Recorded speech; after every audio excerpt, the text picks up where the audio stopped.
What about Italy makes it feel like home to you?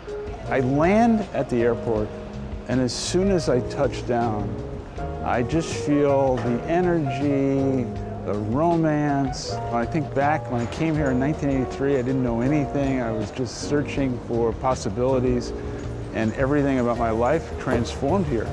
And so I just feel incredibly comfortable and grateful. Starbucks was founded in 1971. You joined in 1982. They send you here for a trade show. You decide you want to walk from your hotel. Take the story from there. There's 1,500 Italian coffee bars in Milan alone. And I'm watching the ritual of coffee, the sense of community. I go in, I taste the coffee. And at that time, Starbucks had only been selling coffee for the home. And I'm thinking, wow, the opportunity is not for the home, the opportunity is in the store. And literally I race home with the idea, and in a sense the rest is history. Did we ever think that we'd have 36,000 stores in 80 countries around? No. The entrepreneurial DNA inside me, I need to do something for myself, and this is what I believe I should do, and I can see the future, I'm gonna try it. What about the coffee shops here impressed you so much back then? The baristas are highly trained, they're professionals, there's a real sense of pride and integrity, and you know, the ritual itself of people coming back to the same coffee bar every day. The barista knows the customer, and I kind of thought, wow, could we recreate that in America? And then all of a sudden we could see, when we started opening up the coffee bars, the whole thing began to transform itself. Really? Yeah. How many customers do you serve in an average day? Over 100 million people a week come through the Starbucks stores. It's a lot of people. So I walked in here. All right, where it all started. This is the espresso bar I walked into first. I mean, it feels very much the same. And the owners and the people who run the store have been so kind to me over the years, and I think they are respectful of what Starbucks has done, and they know it in many ways it started right here. Is there anything from that first visit that stands out to you? I didn't really know what to order, and I was watching what people were doing, and I saw a guy order a doppio espresso macchiato, and so I said, doppio espresso macchiato. And on that front, I think this might be the... Good morning. Good morning. Can I have a doppio espresso macchiato? Of course, yes. I think I should try what you're having.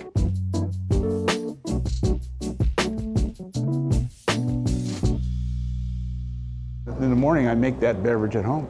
Doppio espresso macchiato, which is 2 shots of espresso and just a dollop of milk. And what is it about that's your I think it's drinking very choice? reminiscent. It's where it all started. I love the beverage. You know, it's very emotional. I mean, it's just to think that 40 years ago I walked into this place, didn't know really what I was doing. It's like a crucible of possibilities, and my life turned upside down. And I remember, you know, racing home, literally racing home. I was writing notes on the airplane, and I started sketching out a store, and I just knew instinctively that the opportunity to recreate this in America was right there. Here you are. Thank you. Beautiful. Thank you very much. So, isn't that nice? Yeah. So doppio espresso macchiato.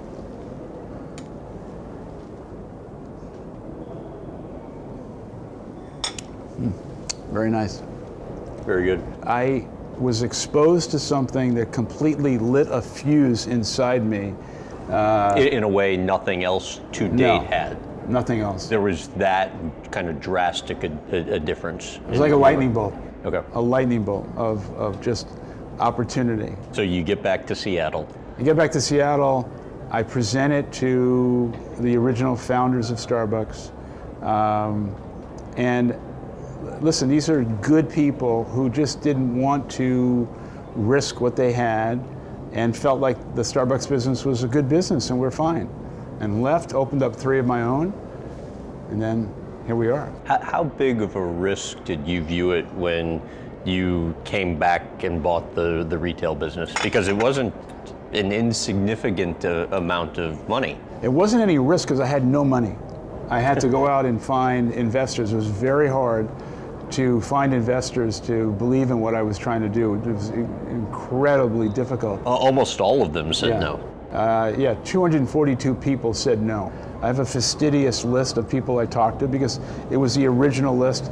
I check mark, cross out, check mark, get back to. I have all those people, many of whom over the years I've met, and they said, you never came to me for money. And no, actually, I did. That's a bad day for them. Our conversation resumed 3 months later, and over 5,000 miles away in Seattle at the Schultz Family Foundation. Correct me if I'm wrong, but you can pretty much pick a year from your childhood and recite the Yankees roster. My relationship with my father, unfortunately, was not great, but the one place that we found love and harmony and really togetherness was at Yankee Stadium. And we'd take the train from Brooklyn and we'd end up in the right field bleachers. And that's, I guess, what he could afford at the time. To me, it was great seats. Roger Maris was the right fielder in 1961.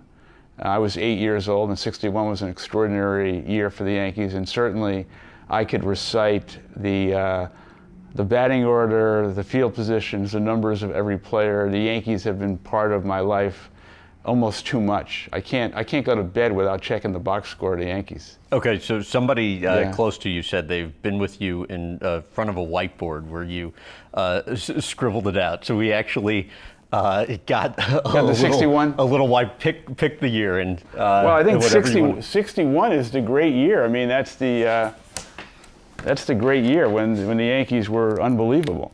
So Whitey Ford was the pitcher. He was number 16. The trivia of 61 in the catching position is quite complex because there were three catchers.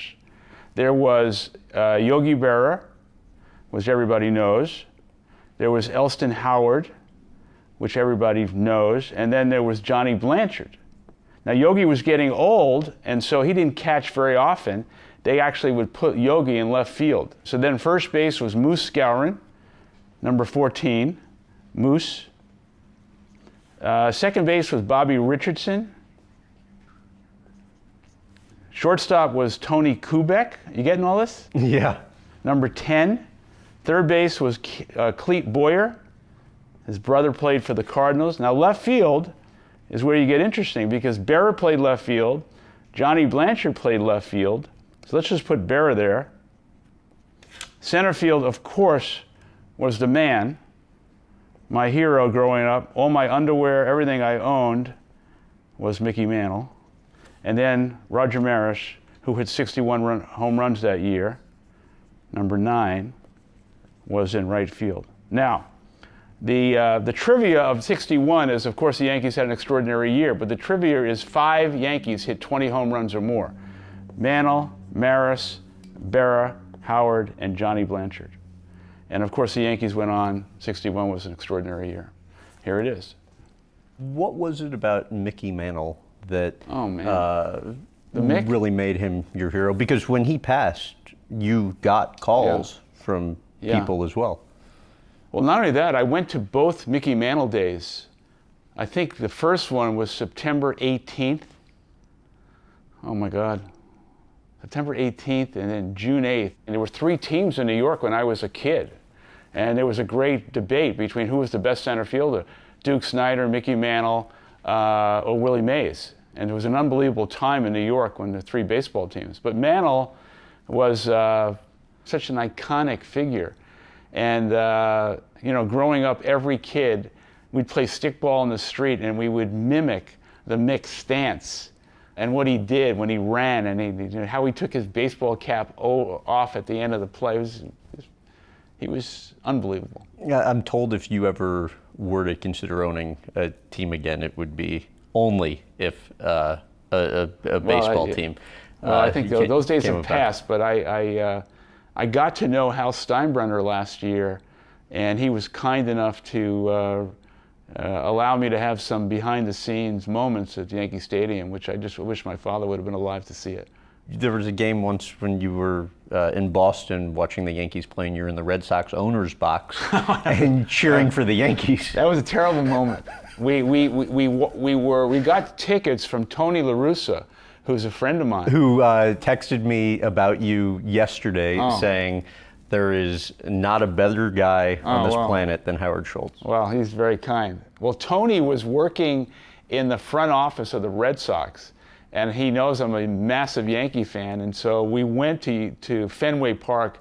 I don't like going to Fenway because the Red Sox is just such an evil team to me. So, but we ended up in the owner's box, which I didn't even realize when we went in there. And then in the first inning, Sanchez, who's no longer with the Yankees, hit a 2-run home. We started cheering, and then we realized we can't cheer in this box. It was not a good moment. It was a bad thing. And of course, we could stop cheering. So you were a high school quarterback, which, you know, kind of become a big man on campus. Then later on, you end up, I believe this is college, getting blindsided by a linebacker. Tell about the injury and how that has affected you later in life. Yeah.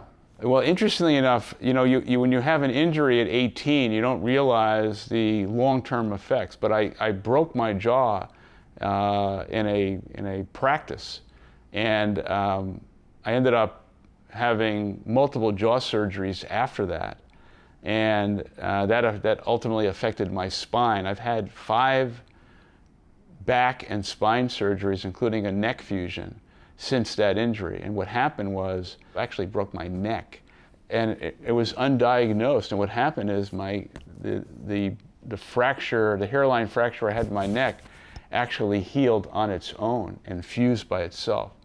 And that one area that was never diagnosed when I was 18, 19 years old has caused me massive problems over the years. How does that impact you on kind of a day in, day out basis? I think I'm in better shape today in terms of the ailments.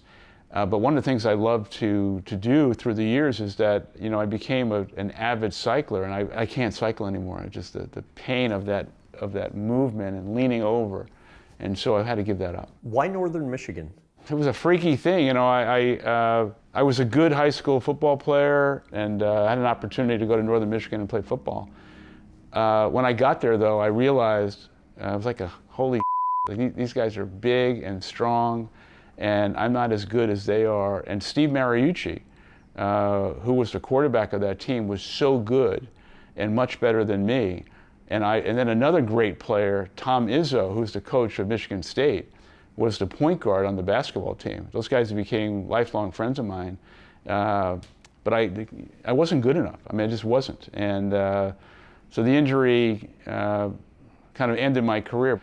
And so I ended up not playing college football. It was kind of a turning point in my life where I had to move into other areas of interest and kind of swallow my pride. And I was steeped in humility at the age of 19. So we actually had somebody who sent in a question for you that I wanted to play back. Tom Izzo, oh my God. Hey Howard, Tom Izzo here. I hear you're meeting with my good buddy, Graham. I just want to ask you one major question. How come when Mariucci and I were trying to get that eeny beeny one little franchise of Starbucks, you could never work it out for us? And then Magic came along and you worked it out for him. Oh, that's bull. But in all honesty, Howard, the question I have for you, why in the hell did you sell the Seattle Supersonics before you could try to hire me? I was hoping that day would come. You got rid of them before I could be good enough to do that. Hope all things are going well for you, Howard. God bless. Oh, that is nice. That is nice. It kind of brings me, it's an emotional moment to see Izzo like that, and I appreciate that you did that. Why is it emotional? I mean, here we are, you know, we're all approaching 70 years old. Tom, myself, Mariucci got to know each other when we were 19. Look at how the years have passed. Izzo has gone on to become one of the great coaches, mentors, leaders in college sports. Mariucci had a great career as a National Football League head coach, now broadcasting on national TV. And these guys went on to do great things, and I'm proud to be in their company. And whenever I reach out to either one of them, 5-10 minutes later, they text me right back. They're just wonderful people, and I'm touched by that, and I appreciate the fact that you did that. You ever wonder how things would be different if you continued as owner of the Supersonics? I try and learn from my mistakes. I think I did not handle that well. I was too young to understand the role and responsibility of an owner at that time. How so? The city of Seattle was going through a rough period. We didn't have the right arena. We were losing money. The NBA then wasn't it is today. I had trouble with a player in terms of, Gary Payton was an extraordinary player, but he and I just didn't kind of see the world the same way, and made a trade at that time for Ray Allen, which was great for the team and a great player, but it just didn't turn out the way I had hoped. And if you had to do that period over again, what, if anything, I would not have bought the team. You wouldn't have? No. You have a lot of dreams in life, and sometimes you got to be careful what you dream for, because it may not be the right thing. It wasn't the right thing for me, and it was conflicting with my Starbucks responsibility. And the economic model of the NBA and a team that was not in a prime market at the time is that we were losing a lot of money and weren't selling out and didn't have a great team, and it really did require a comprehensive full-time commitment that I couldn't give it, and so it just didn't work out. And unfortunately, the team's not here, and I'm very confident that what Todd Lewicki has done with the Kraken and the experience he's created in the new arena, that under Todd's leadership, they'll bring an NBA team back to Seattle. And I'm all for that, and Todd and the ownership group are the right people. It is remarkable how much these teams have gone up in value. It's unbelievable. Then. I mean, wouldn't have been the worst investment. Just incredible in terms of the value of professional sports teams, also the salaries that people are getting paid. But it just wasn't for me. Yep. And so it was an experience that I learned a lot from, and as I said, I've had many experiences that have been good and some not so good, and try and learn from them all and not look back. Speaking of experiences that you learned a lot from, take me to the day and into the room with lawyer Bill Gates Sr. And what you recall from that day. Of all the things that have happened in my life and all of the episodes that have led to where I am today, that was the defining moment. And if that did not happen, 100% rest assured we wouldn't be sitting here. So Bill Gates Sr. literally changed my life. And had no reason to do so. No, I had no reason to do it. And the founders of Starbucks Coffee Company, specifically Jerry Baldwin, 2 years before had acquired Peet's Coffee Company. So Starbucks had 6 stores, Peet's had 5 or 6, and it was a tough economic time. And Jerry bought Peet's with mostly debt. And it turns out that Starbucks and Peet's got into financial trouble. And Jerry came to me and said, I decided that I'm going to sell Starbucks, and I'm going to keep Peet's, and I'm going to move to the Bay Area. And it seems to me if you could raise the money, you're the right guy to acquire Starbucks. So that was great news to me, but I had no money. And at that time, I had left Starbucks and formed my own coffee company called Il Giornale. And we were doing pretty well, but I had no money to buy Starbucks. The purchase price was $3.8 million in 1987. And so the good news is the opportunity, bad news, no money. So I went to my existing investors to try and raise the $3.8 million. And Jerry said, if you can raise the money in 60, 90 days, it's yours. But at the same time, just to cover myself, I'm going to start talking to other people in case you can't raise the money. Which would have been horrible for you. Yeah, terrible. And he came to me with about 30 days in and said, how are you doing? And I said, I've raised about a third of the money, and I'm confident I'm going to raise the rest. But I wasn't confident. I didn't know where the money was coming from.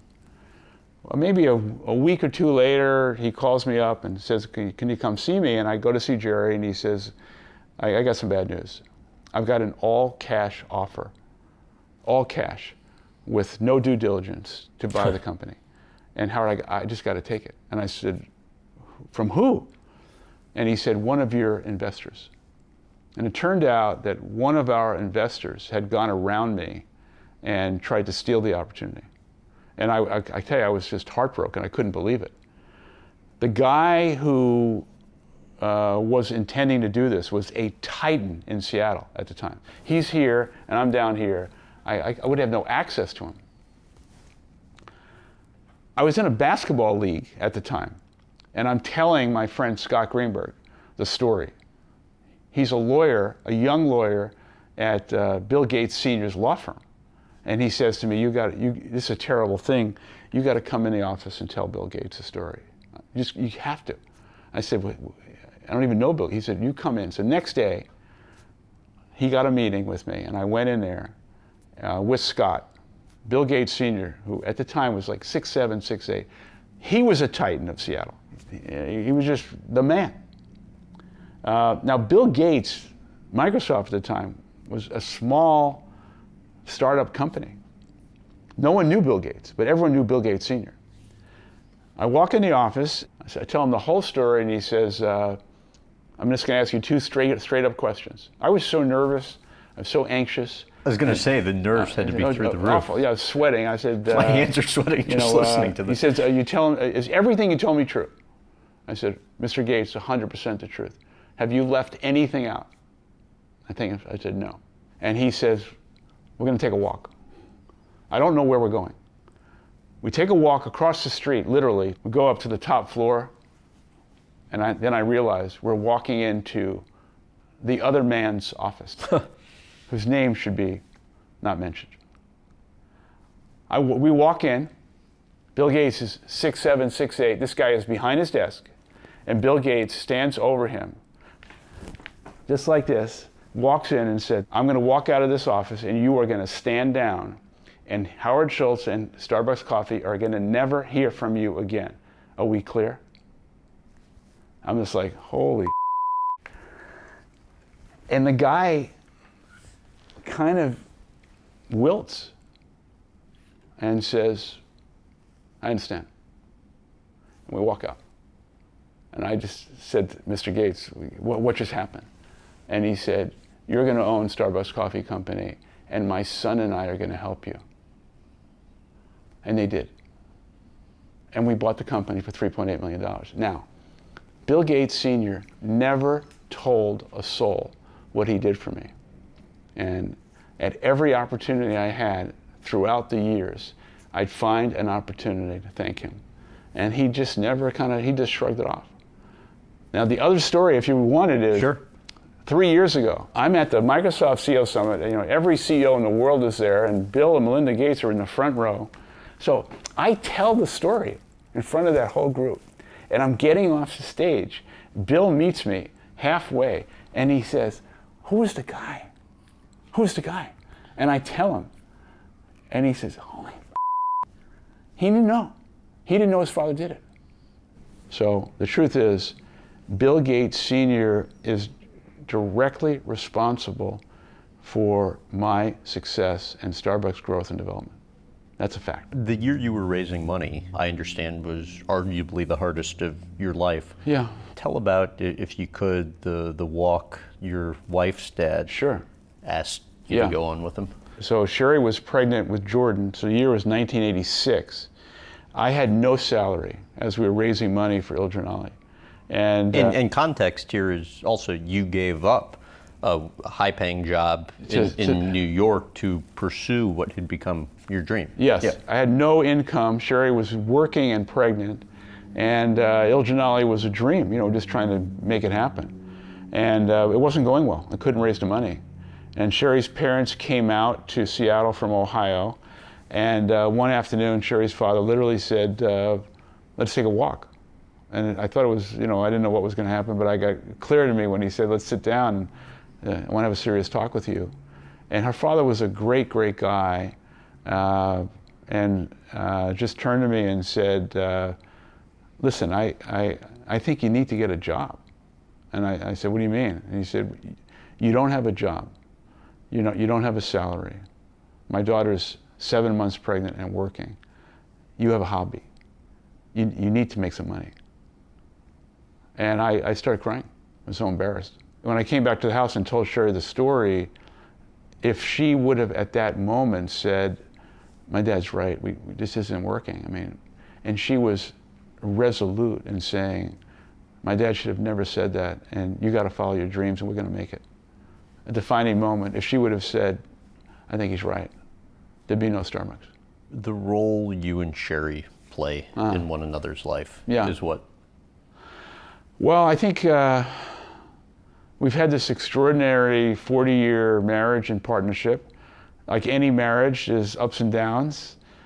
I had to sacrifice a lot during the growth years of Starbucks. I've traveled 200,000 commercial miles a year for probably 5 years, and probably missed a lot as a father in those early years about the things I was trying to do. But Sherry was the glue, and now we're sitting in the Family Foundation office. 25 years ago, Sherry was on the streets of Seattle helping homeless kids, disenfranchised kids, and that started her level of compassion and empathy for both opportunity youth and marginalized communities, and here we are in the office of the foundation doing great things because of her leadership. I'm told each of you have always pushed one another to maintain your individual independence. Well, I think, you can't build a 40-year partnership in a marriage if there isn't both togetherness, independent interest, respect and dignity, and because there are going to be moments of friction and tension, and I think you need your friends and your family beside you, and you also need your independence in a way that is complementary to each other. Your son Jordan told me Sherry really understands you and values you for your faults. Okay, only my son can say that. Well, I think I think there are faults that I think I display all the time. I don't have a lot of patience. I don't have a lot of tolerance sometimes. So I've been told that you can get moody. When you get bad, you can get bad quick, and you just don't want to be around them when that happens. Yeah, I think through my own therapy over the years, I have much more self-awareness about that. I'm a big believer in therapy, and therapy has helped me. I think the key is accepting people for their faults, looking at people in ways that values their strengths as opposed to the weaknesses, and not being too judgmental. How have you found therapy helps? My father came back from World War II very troubled and bitter, clearly had issues after the war that we didn't recognize as a family. And I think the issue of shame and insecurity followed me my whole life to try and overachieve. And then sometimes you got to ask yourself, what's enough? Because you never kind of feel fully valued. And because you're always fighting those demons as the imprinting of what happened as a young child. I still carry that shame and vulnerability today, and I try and use it as a strength as opposed to a weakness. And I think for years it was a weakness because I did have a kind of a chip on my shoulder about being embarrassed or devalued for where I came from. Growing up, something that stood out to you was that walk to school where you'd pass these private homes, single-family homes, and duplexes, and then one time when you asked a girl out from another side of town. When I think I was 17 or 18, I met a girl, and I had borrowed my father's car, and I was picking her up to go out. Rang the bell, I walked in, she wasn't ready, and her father said, nice to meet you, etc. Where do you live? And I proudly said, I live in Brooklyn. Where? I live in Canarsie. Oh. And then he finally said, do you live in the projects? And I saw his face just completely change. And the judgment was, you're not the right guy for my daughter. even though I was 18, 19 years old. I never forgot that. I wish to this day I could have met that guy many years later and said, you know, I don't know if you remember me or not, but I took your daughter out when I was 18 or 19 years old, and you shamed me for coming from the projects. I think whenever I go back to Canarsie and go back to the projects, I am of two minds. I am very, very proud of having come from that place and achieved what I have. There's a badge of honor for those of us who grew up in the projects, because we know what that life was like. But when I'm there, I can feel the scars that I carry kind of opening up a bit, because I do have significant bad memories of things that occurred. I grew up with a lot of shame and a lot of insecurity as a poor kid living in the projects. How do the insecurities come out in you today? I think the achievement of Starbucks is you know, there are 37,000 stores in 84 countries, but it takes a level of drive and intensity, and that drive and intensity is in my case based on trying to prove something to myself and maybe to the world, based on having the insecurities and vulnerabilities and the scars of being a poor kid and the lifelong shame of that never leaves you. I know you guys had a complicated relationship, but what did your dad teach you about work ethic? That's a complicated question. My dad wasn't lazy, but he wasn't a hard worker. My dad was damaged. PTSD was not something anyone understood. My dad went to the war at 18, 19 years old. Who knows what he experienced in the South Pacific? Who knows what happened? He came back with dengue fever, left high school at 15, uneducated. And he bounced around his entire life with one bad, blue-collar, bad job after another.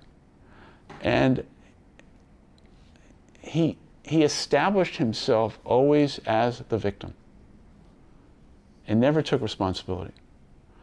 And I think... and that made you bitter? I think I was disappointed in him. I was afraid of my father. He was a physical father. He beat you up on occasion? There were moments that he just had a lot of rage. In later years, I think I had tremendous empathy and compassion for what he must have experienced, but there also was anger and disappointment as I got older, not as a kid. But I didn't learn work ethic from my father. The work ethic that I have came from survival and realizing nobody was going to give me anything. In 1960, your mom takes you to a JFK speech in Brooklyn. What do you remember from that? As a kid, there are moments in your life that you think, well, I'm not going to be able to remember that. But I'm holding my mother's hand, and all of a sudden, Senator John F. Kennedy is on stage giving a campaign speech. And there we were. And I think her hopes and dreams for me was steeped in what John F. Kennedy was saying. So she took me to that rally. We went home. He becomes president in 1960. And November 22nd, 1963, he gets assassinated. My mother's hysterical, crying in our small apartment. And for the next 3 days, she sat on the couch. She never slept. Black and white TV, smoking cigarette after cigarette. And she was never the same. My mother had years and years of depression and all kinds of things. But that was a defining moment. The role your mom played in your life, and you think the lessons that she taught you would be what, looking back? So on one hand, I'm talking about my mother's depression, but the other, my mother was, she was kind of a force unto herself. I mean, she kept the house going because my father was kind of in and out of just a lot of bad jobs and stuff. She had an ongoing belief that I was going to be the first person to go to college, and she had an ongoing belief in me. So my self-esteem came from her. And unfortunately, both my parents, my father especially, my father died in '87 when he was 65 from lung cancer. And my mother died many years later, but for a number of years she suffered from ongoing dementia. So both my parents, my father for sure, my mother a little, they never kind of realized the success of their son. Not even your mom when she, because I remember. Not to the extent. I've read a story where you're walking her through Starbucks and she asks you something about who's paying all these people. Well, these early years of Starbucks, probably 1,000 people in the office or so. And one day we're walking through there and her naivete, she says, "Do all these people get paid?" And I said, "Yeah, Mom, they do." She said, "Well, do you write the check for all these people?" No, I don't do that, Mom. Someone else does that. Before speed dial, you remember how many individual store numbers you had memorized? Quite a few, because I used to call each store for the daily sales. I don't know. I don't remember. Somebody said they thought 50 to 70. Oh, easy. How is that even possible? No, easy. I've always had a thing about numbers. Yeah. You said the only time I'm not thinking about Starbucks is when I'm sleeping. Did I say that? Uh-huh. Well, that's probably true. On your mind? Well, I think it's just it's inside me. It's I worry about it. I'm concerned about it. I love Starbucks and my family at levels that are just at such a high level. You still wake up at 4 a.m.? 4:30. Okay. If I wake up 4:30, I read 3 papers: the FT, the Wall Street Journal, New York Times in print. Make a French press of coffee, walk the dogs, give Sherry coffee, and then I'm here between 7 and 7:30 or at Starbucks. I've been told sometimes you put expectations on others that you put on yourself, and some think that's unfair. What do you think? I think that may be true. I think I've been able to see things in people that they don't see in themselves. And I think that's kind of one of my strengths. And in doing so, I ask more of people than perhaps they think they can give. In what ways are you a hard boss? Well, I don't expect anything from them that I don't expect myself. And the expression that I've used of my entire career is you must be in the mud. It's very, very easy to float at 20,000 feet above the horizon. But in order to build a great, enduring business organization, you need to be in the mud. You need to be in it every single day. And you need to be in it with your people. And then what happens is growth and success is a seductive thing. And it produces hubris. You're not as hungry. You're not willing to fight as hard because you don't have to. You've succeeded.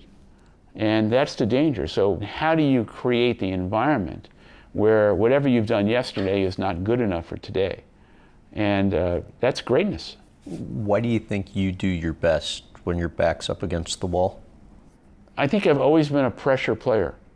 I've always been able to find something in me at the hardest moment. I returned to Starbucks a year ago when Starbucks was in trouble post-COVID.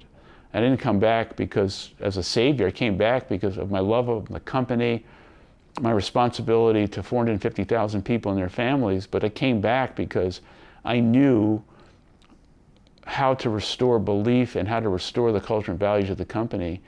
And we had to go back to the core. And perhaps an even more powerful time was around 2008, Great Recession. You felt like you were on the brink of kind of losing the company. Yeah, and I think you have to understand something, that success in business is not only not an entitlement, but it's very fragile. When I came back in 2008, Starbucks was facing enormous challenges. The night before you're set to announce the layoffs, you're thinking what? I was preparing myself for a company-wide meeting where I would have to announce this, and knowing how emotional that was going to be for me, and I started crying in that meeting. I didn't sleep the night before, and it was an excruciating, emotional moment, standing up in front of the entire company and telling Starbucks in order to save the company, we had to close stores and ask people to leave the company. And that was very, very difficult. That was as tough a moment as I've had. What did that teach you? Not every moment is a cheerleading moment in building a company. It was going to be a fracturing moment at Starbucks, and all I could do was be truthful and authentic. When you got through it, though, meaning Starbucks was on the other side of these challenges, Yeah. take me to the emotion of the affirmation at that annual meeting. I have always had trouble celebrating. So not a strength of mine has been the ability to celebrate. It's been a criticism of people who have worked with me over the years and saying, God, we just did this incredible thing, and when are we going to celebrate? Where do you keep the analyst reports and major stories from that period? I have every analyst report that was ever written about the company that was dramatically negative. I've used those as motivation and just put them in a drawer, and every now and then during those periods reminded myself of what people were saying. Hold grudges? I don't think I hold a grudge, but I have a long memory. What do you think the likelihood is the relationship gets repaired with the original Starbucks founders? It's not that there's bad relations, honestly. We haven't seen each other a number of years. I don't think they ever imagined, nor did I, that Starbucks would achieve what it has. They made decisions at the time that were good for them. There was no pressure to leave Starbucks. It was their decision. And we saw the world very differently, and that's just the way it ended up. Succession. Yeah. After the first go around, you said, of the list of the most important things that a public CEO has to get right, succession is in the top 3. I did not get it right this first time around. Your thoughts on that? I live by that quote because the fiduciary responsibility of a public CEO is to ensure succession. I don't think I got it right twice for a whole host of reasons. This time around, I think my hopes and dreams is that Laxman is the right guy and want to do everything I possibly can to support him. But I'm not going to live forever. And I also think it's a young man's game. These jobs are incredibly demanding and difficult. Starbucks is a global company. The CEO of Starbucks has to be a global citizen. You can't manage Starbucks from Seattle. So it's a complicated job. When we were I won't be coming back again, I can tell you that. So when we were in Italy, Yeah. and you kindly invited us to your party, half of the people that I talked to said they think it will be very hard, if not impossible, for you to walk away, deconnect. I'm on call if they need me, but I'm not looking to insert myself in any way. And I am at a very different stage in my life. I want to be the best version of myself for my family, for my friends. And I want to do things I have not been able to do because Starbucks has been in my mind, in my life, 24 hours a day. And I'm trying to remove it.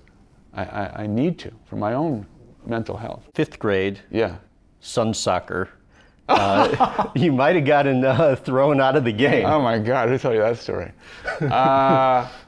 Jordan and my son Jordan and his best friend Ian were in a very competitive 5th grade soccer game, and Ian's father and I, Pete, did not like the calls that the umpire was making, and we got a little carried away, and believe it or not, totally embarrassed, our fault. He blew the whistle, and he stopped the game, and he removed us from the soccer field. Now, to be removed from a soccer field, it's a long walk.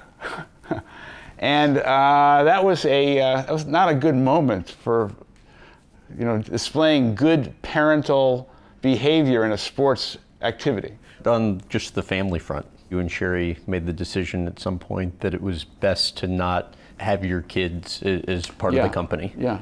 Why was that? I always thought that Addison and Jordan would be best served if they followed their own interest, their own path, and their own passion.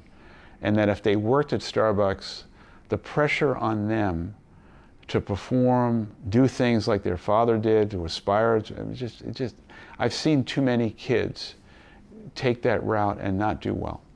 And so what we said is that we would support your efforts in any way you can, any way we can, but not too much. And that you need to go on and find your path. And I think we're so proud of it. Addison got her master's at NYU in social work.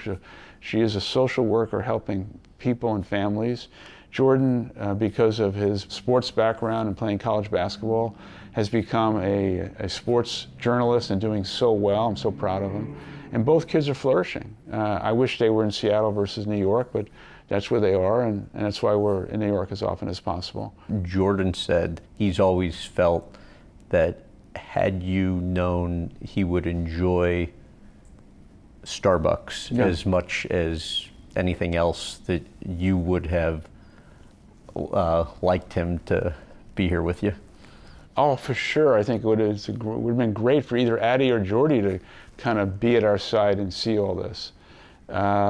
They also would have seen a side of their father that I think would be very different. You know, the intensity, the drive. I'm not sure that would have been very healthy, but I understand how Jordy would say that, and I agree with him. What's the process entailed for figuring out what to do with your wealth after you and Sherry passed? I think we've been working on that for over a decade, and I think we're in a very good place in terms of the majority of the money going through the foundation, and we've got a long-term plan, and I'm proud of the work we've done. I think it's even going to be greater in the future. I wish the needs of America and the world were less than they are. They're greater than our capacity. So we have to be very strategic, and you know, we're not the Gates Foundation. We're a small minnow. We got to be very strategic and very targeted in the work that we're doing so that we get a return on investment for the money that we're giving away. Hard to figure that out? I mean, just I think in it terms is of, hard. Yeah. But there we have professional people who are helping us. We've been very fortunate to become a friend and a mentee of Darren Walker, who runs the Ford Foundation, who probably is one of the smartest, most respected people in the world in philanthropy. And he's taken Sherry and I under his wing, and we're learning from him, and we're blessed to have him as a friend. Running for president. Yeah. I've been told that those 2 years were difficult for you, especially emotionally. Yeah. How so? Well, first off, going back then and comparing it to where we are right now, things are even worse. But what I would say is that what I tried to do was based on the fact that I viewed then, and even more so now, that the Democratic and Republican Party have each been hijacked by the extremes on both sides, and that most Americans are not being represented in the middle by the far right and the far left of both parties, and both parties have subordinated their values and their core purpose for those far extreme positions in order to maintain their position. And what I tried to do was recognize that there was an independent lane, and I was clearly too idealistic, that the country was not ready for an independent candidate to be elected president, or maybe I wasn't the right person. Do you think the country wasn't ready, or just the system I don't think the country was ready, that makes it difficult? Clearly the country doesn't appear to be ready now, but at some point there will be an independent president. But what shocked me and what I was unprepared for was the vitriolic venom and the attacks that came from both sides, especially the Democrats. But I think I'm not alone in saying that whether you are a lifelong Republican or a lifelong Democrat, you don't recognize the parties that were once the party of Reagan on the Republican side, or the party of Bobby Kennedy on the Democratic side.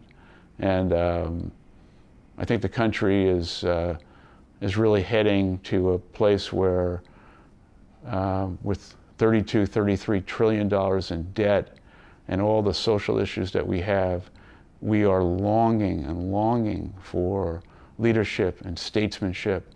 It's concerning to see where we are in terms of political leadership and where the country sits today. What do you think you learned going through it? Well, first off, you know, in traveling the country, and you've heard this before from other politicians, is that the best part of running for office is not being on stage, but it being in the homes of American families and listening to their concerns and their problems and thinking to yourself, God, if I'm in a position, I'm going to help these people.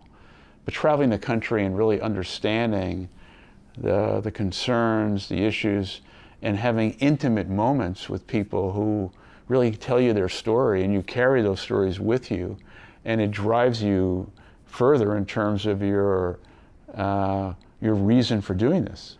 And my only reason for trying to run for president at the time was recognizing the condition that the country was in, the condition of America's place in the world, and the fact that I've traveled more than probably anyone running for president, because I've been all over the world for Starbucks and seen firsthand the need for democracy and the need for America's leadership in the world. But America's foreign policy is directly related to the health and strength of its domestic policy. And rhetorically, you just ask a question, do you think we're healthy domestically right now? And clearly we're not. And so I tried my best, it didn't work out, and I live with that, and it was a tough year afterwards of failing on a big stage or failing in a big arena, but I tried my best. And how was it a tough year after? Well, just very humbling, very humbling. You didn't succeed on a very big stage, but I don't regret that. I tried my best. Over the past 18 months, Starbucks has waged the most aggressive and illegal union-busting campaign in the modern history of our country. We are looking at a situation where one side has all the money, has all the power.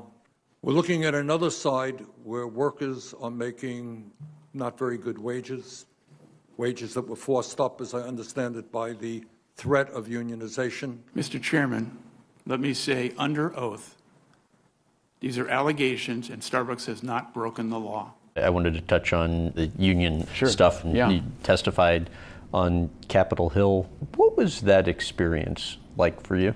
Never in my life could I have anticipated that Starbucks Coffee Company that has created 450,000 jobs currently, and 5 million over our life as a company, and has been the signature progressive company in America of doing things that had never been done before. Comprehensive health insurance 25 years before the Affordable Care Act, equity in the form of stock options for part-time workers, free college tuition for every single employee, on and on and on, that we would somehow be the target of the far left Bernie Sanders movement in America, that we would be the enemy of capitalism.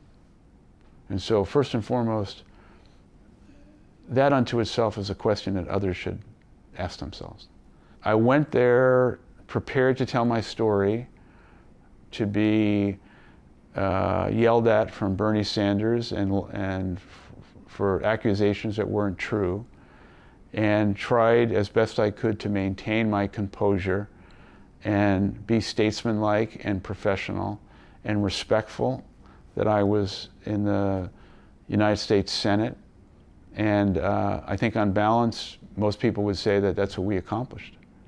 And, but it's not something that I looked forward to, and certainly very difficult. What's the preparation involved for an experience like that? Like anything else, you try and prepare yourself for the questions and put yourself in a position to do well. I would say you can't prepare yourself for that. Really? Because when you're in that moment, first of all, it's very lonely. You're sitting there with cameras in your face.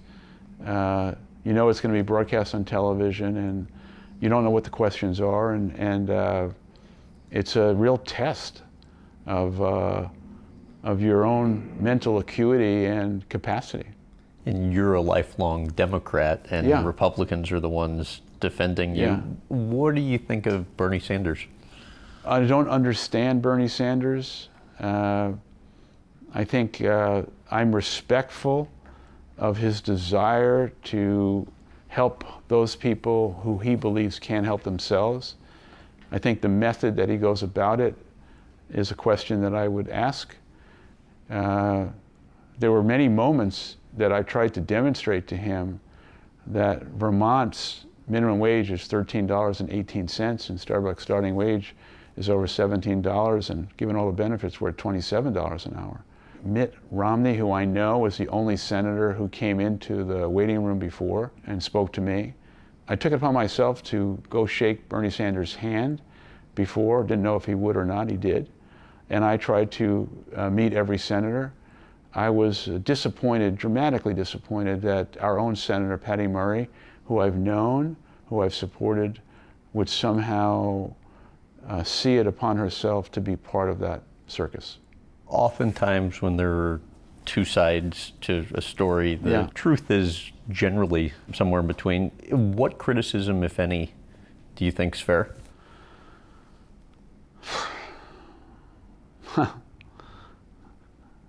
We need a lot more time to answer that question. And I think I'm getting a high sign here that we need to stop. Oh, okay. Do we? Okay. Okay. How would you best put into context the success that Starbucks has had in China as an American company? It's a very interesting question that you're asking at a very interesting time. So first and foremost, between Putin and President Xi, the two of them have somehow managed to do something that certainly in my lifetime has been something I haven't seen before, and that's get the Democrats and Republicans to agree on something.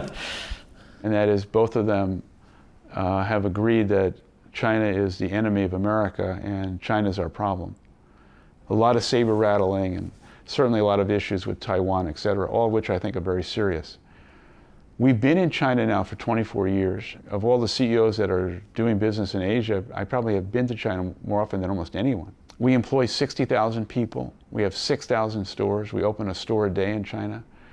And I think because of the values of Starbucks and the way we have managed China, we became the first company in China to give health insurance to the parents and grandparents of our Starbucks employees in China, which I think demonstrated to the Chinese government that we were not seeking profit only, that we wanted to give back as much as we were trying to make money.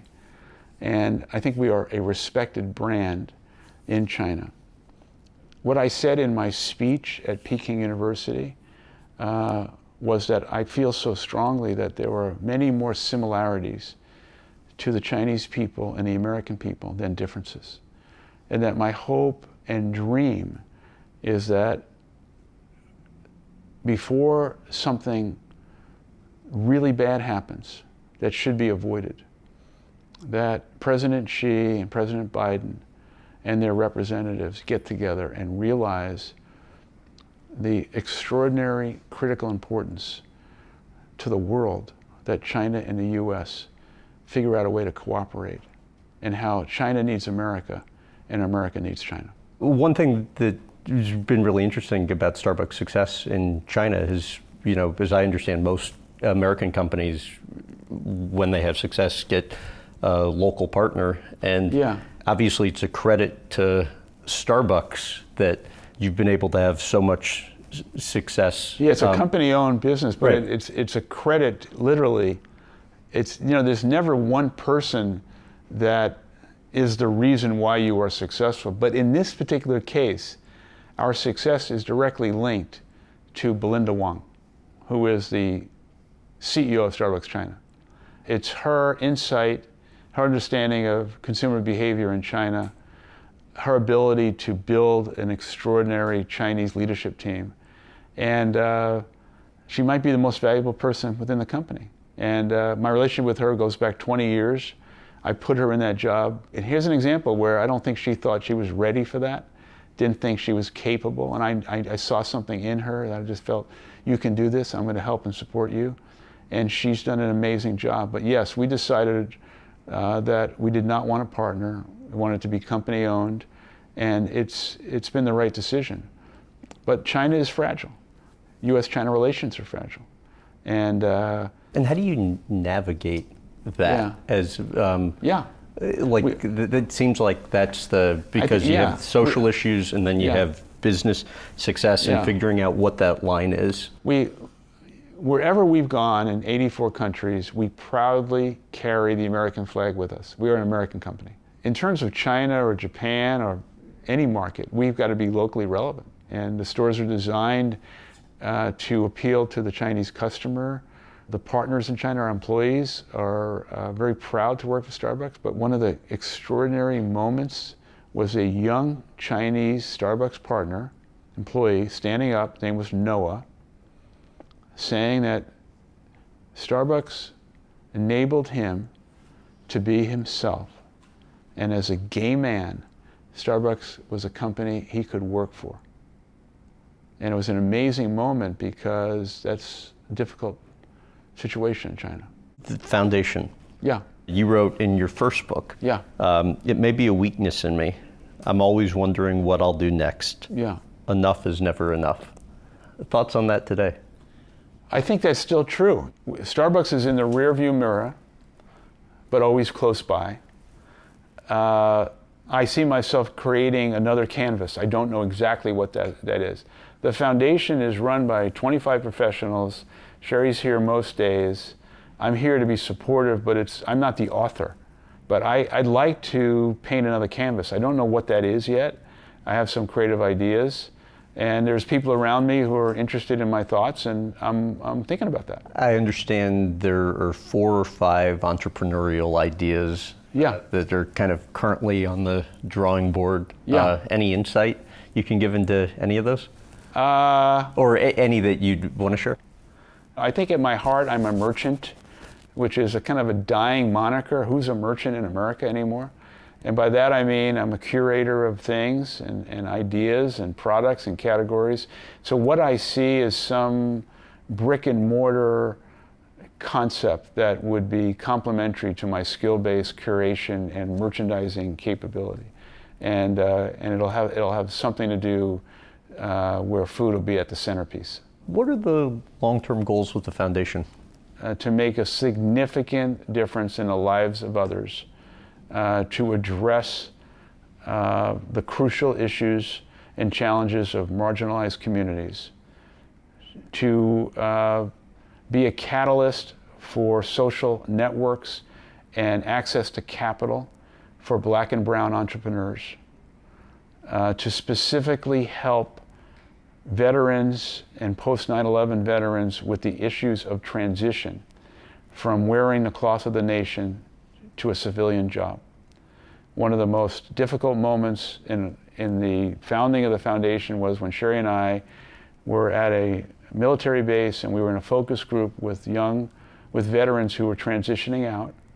And a young veteran said, I have more anxiety and trepidation about going on a job interview than I would about going back to Afghanistan. And when we heard that, we realized what an issue this is in terms of transition. Starbucks had a goal of hiring 10,000 veterans. I think that'll be at 25,000. How cool is that? We made perhaps the most significant contribution to veterans organizations over the last few years. And I think the entrepreneurial DNA also must be threaded into the foundation, where we want to take a big swing and we're constantly looking for what that big swing might be. What we're not looking for is, we're not looking for the stage, we're not looking for adulation, we're looking to do good things in a humble way. And there are real seasoned professional people here who are heroes among us, trust me, heroes. Is there a single moment you're most proud of in terms of the work here? We had these job fairs over the years where we had a goal to hire 100,000 people, young people, opportunity youth, the ages from 16 to 24. One of the great stories is that the job fair was over. Sherry saw an African-American woman going into the bathroom and she was upset. Sherry waited for her to come out of the bathroom, talked to her. Turned out she didn't get a job that day at the job fair. Sherry took it upon herself to make sure that woman ultimately got a job. She got a job. Sherry corresponded with her over the years. We just got a letter telling Sherry where she has progressed in her career, linking it to Sherry waiting for her outside the bathroom. That's the story. Thank you very much. You're welcome. Thank you. I enjoyed it very much.